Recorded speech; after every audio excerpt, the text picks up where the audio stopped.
Scrappy people, Tracy Reed here today, coming at you with a life crafted layout for the paper crafting YouTubers hop this month. The theme is double rainbow, so I'm kind of playing on that a bit. I'm going to be making some rainbows, and I'm also playing on the double theme, so I'm kind of separating the words a bit because I'm seeing double here. So I have this photo of my mom and I, and this photo of me and my youngest. So I'm my mom's youngest, this is my youngest. So I'm gonna sort of do a her baby, my baby sort of layout, putting these two photos together.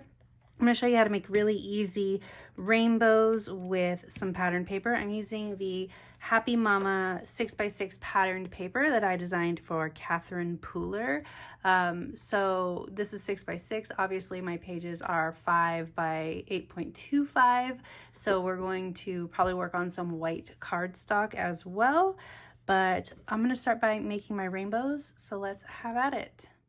Alright, so this is actually a very simple process. You can use scraps to do it if you wanted to. I have full sheets of paper because this is a brand new paper pad, but I am just punching circles in 3 different sizes, 3 different graduated sizes from each piece of this cardstock. So one of each side, or one of each size, and they will make 2 rainbows each from each of those big circles. So I'm going to layer these other circles on top of them in an order that makes it so there's no repeating colors. And then, oops, messed it up. How do we do this? Nope, yep, okay, there we go. And then I'm going to adhere just 1/2 of each of the smaller circles to the circle behind it, so that when I cut it apart and make a half circle, they aren't stuck to each other on the other half. That way I can rearrange them and make different patterns go together for the other set of rainbows. So I do end up creating more than I need. I had 8, yeah, I had 8, and I thought I would need more because I had an idea in my head, but I don't end up going beyond this 8. So now I have little half circle rainbows and that I need to incorporate into a different project. I'll maybe make a card out of it, maybe a pride card or something like that. But I'm going to end up just using 8. So I'm going to put this other set of rainbows together. Now, I lost this video of me making this, but it's kind of beside the point anyway, because when I made this, it was just so bright. And I thought that I would mitigate it with some vellum, but I just didn't like the way that it looked. But look at how gorgeous this background is. So what I did is I just swiped the Catherine Pooler inks that match the paper pad across the paper in stripes, and then I dotted water on top, and because Catherine Pooler inks are water reactive, it made that beautiful splotching. So I still want to use this, even though I'm definitely not going to use it the way that I had initially intended, which was this, because those colors came out so bright. Now, if I had done something lighter, like watercolored with these inks so that they were a lighter version of themselves, then it would have probably worked out, this idea would have worked out a little bit better. But when I initially did that, because I did start with watercoloring the inks, it was just too light and I got impatient, and I've seen Catherine herself just swipe the inks across the paper, and so I decided to do that, and it just came out way brighter than I was going to find acceptable for my page. Even though I love bright color pages, it wasn't working for all of these rainbows, and it was kind of just distracting and detracting from the overall composition. So what I do is I dump them, put it to the side, and then put them on vellum again, because I'm trying real hard to make this work. And then once I have them like set up and arranged on the vellum, I'm kind of frustrated, so I walk away a little bit. This is one of those pages that, like, the best intentions, or you had the best intentions and then it just went a completely different way. I got frustrated, so I walked away. I made dinner. I let it sit for a while, and sometimes you just have to do that, right? You just have to let it sit and maybe come back to it. So I pull out the patterned paper that I created from underneath, and I really like the way that it looks on the white. And so I'm going to let it sit for a little while and then come back to it. And so instead of using these background these papers as backgrounds, that's where my brain was going, I'm going to use them as photo mats. And so I'm going to mat this one on the red and the pink, and then I'm going to mat the one of Finn and I on the green and the yellow. I initially leave a lot of room. It's too much matting, so I am going to trim them down. But I do like that I still got, like, I repurposed those backgrounds, and that looks pretty cool. I'm also going to mat them on one of the pattern papers too, just to give them a little bit more oomph. I probably could have left them the way that they are. It would have worked either way, but at this point, it's one of those layouts where I'm like, okay, you know what I'm gonna do? I'm just gonna play around. I'm just gonna mess with it. I'm gonna go way off the plot here and just do something different than I would normally do. So it was sort of, I'm at that place where like anything goes. So because I was at that place, anything went.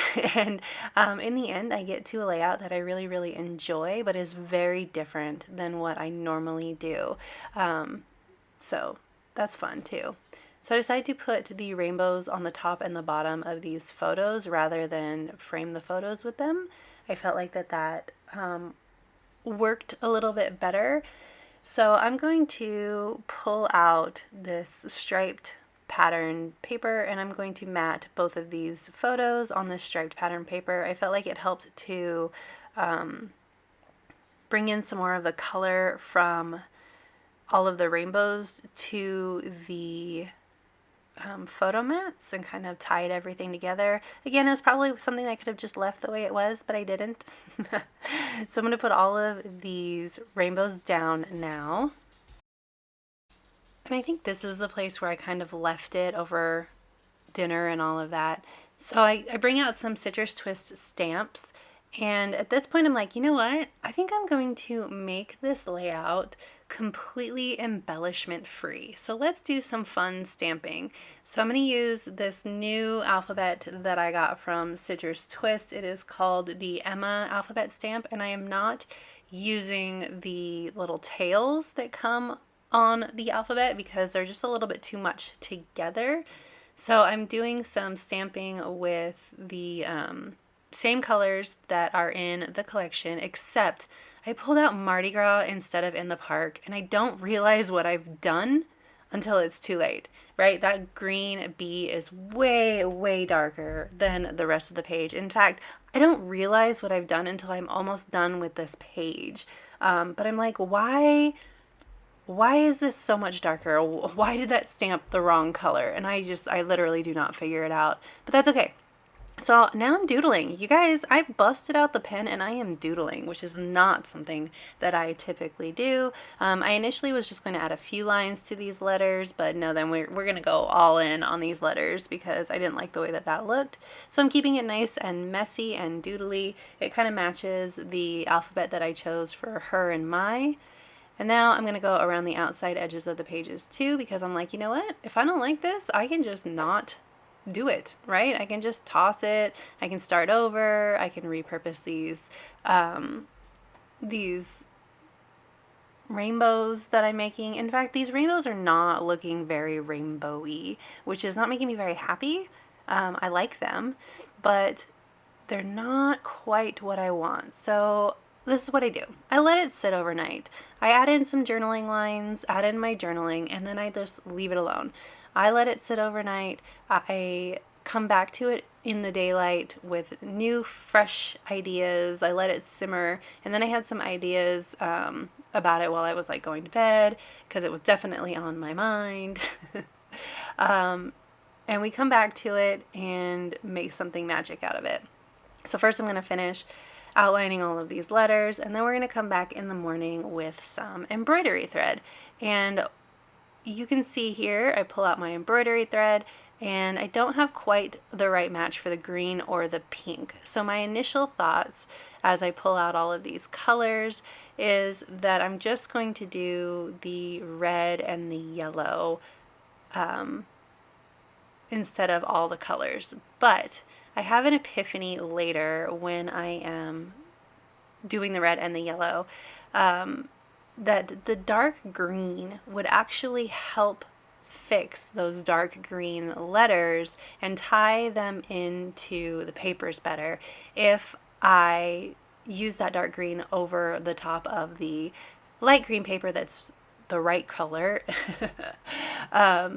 So I'm going to punch some holes with my awl, and I'm just going to do it in an arc around this color paper. I do it for every single circle, but I'm only going to show you the one. It's kind of a slow and tedious process to get this done. I sat and watched YouTube videos while I embroidered, but look at how good that green, that dark green, ties in those letters to that paper. It makes it look like I did it on purpose. Hooray! I'm just showing you the last little bit, just up and down. When I get to one end, I double back, and that closes the arc. And that is about it. I'm not going to add anything else to this page. This page is embellishment free. It's only got paper and ink and embroidery thread, and we are good to go. So if you enjoyed this video, I'd love it if you give it a thumbs up. If you're new here, go ahead and subscribe. I would love to have you. If you don't already, you can follow me over on Instagram. I'm at Traci M. Reed. I'd love to see you over there as well. There is a link to all of the other YouTube hoppers in the description box below. All right, thank you.